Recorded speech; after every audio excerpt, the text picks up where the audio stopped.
Hello, divine beings. Welcome to the last weekend of June 2024. I'm your astrologer, Sarah Ashley, here with the weekend dose of AstroTarot. So we have Saturn, the planet of karma, the planet of lessons, the planet of timing, divine timing. It retrogrades at 19 degrees Pisces on Saturday, which is Saturn's day. So something very auspicious is going on here.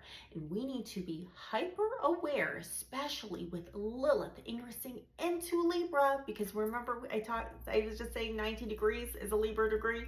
There's something going on here, okay, with relationships, codependency, what we rely on, especially systems we rely on, because don't forget, Pluto retrograding back to Capricorn this fall, okay? Before fall begins, actually, at the end of August. So let's talk about what's going on in general this weekend after I give you my 411 about Saturn retrograde. So Pisces is our belief systems, right? It is our connection to the divine.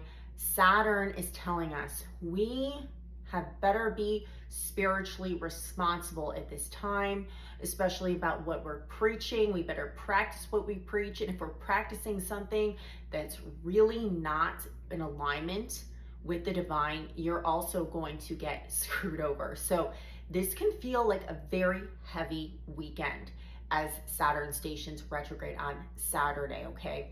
Because we also have Chiron, which is our wounded healer, conjunction Moon in Aries at 22 degrees. So 22 degrees is a Capricorn degree, a Saturnian degree.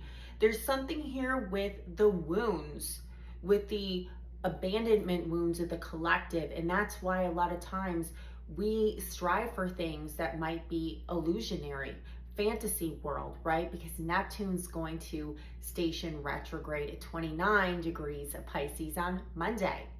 So sometimes we believe something to make us feel better, to fill a void.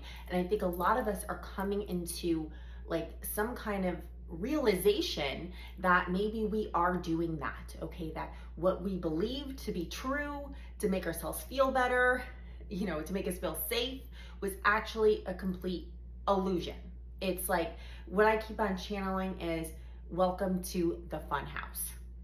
You're going to realize you might have had your brain in the Funhouse for many years. And I think that for the Pluto and Leo generation, especially, this is, and Pluto and Scorpio, this can feel very jarring, okay, especially. And that's because Pluto and Leo is, you know, having to give up a lot of their power right now. And then Pluto and Scorpio has to take over where Pluto and Leo left off. Okay, so there's a lot going on there. Mercury sextile Uranus, so there's some new ideas that we're having, right? And Mercury in Cancer, that's about our families. Uranus is in Taurus right now, so we have to kind of make adjustments about how we're thinking about our family. So these could be some illusions that we had about caregivers as well.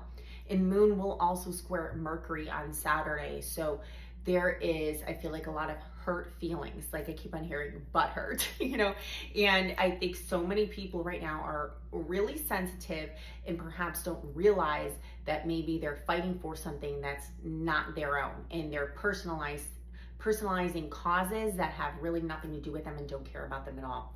Now Sunday, Moon moves into Taurus, and with that Moon in Taurus, it's gonna at least you know, feel more like, okay, we can treat ourselves, and this anger might not be as pervasive. But Moon square Pluto at the beginning of Sunday is telling me that, you know, a lot of us don't understand where we belong right now and where we feel safe. Because I'm telling you, the mirror of illusions thing is just, it's coming off. The fog is coming off. That Neptunian fog, the fantasy fog, is wearing off.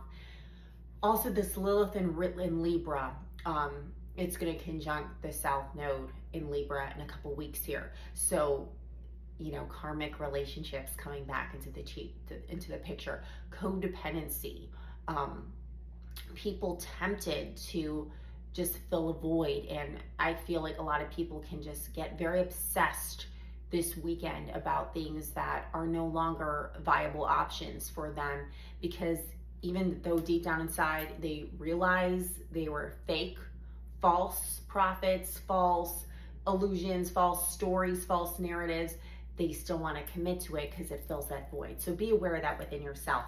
I pulled 2 cards. One is from the Pulp Tarot, and I got the High Priestess, and the other one is from the Sacred Rebels Oracle deck by Alana Fairchild, and I got Inner Trust. So these are both the same energy. This is the 2 energy. This is the yin energy, the divine feminine. You must trust your intuition at this time.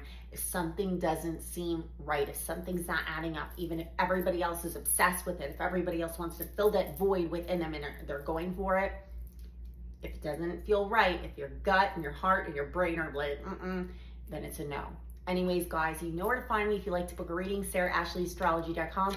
Also, you need to join my class on July 11th about protecting yourself against spiritual warfare from 2024 to 2026, major astrological transits. We're going to go over and how the media propaganda machine is going to, the extremist in that media propaganda machine and social media is really going to try to kind of warp your brain in either side of the direction, and we need to know how to protect ourselves against that. Anyways, see ya on the next one. Have a great weekend. Bye-bye.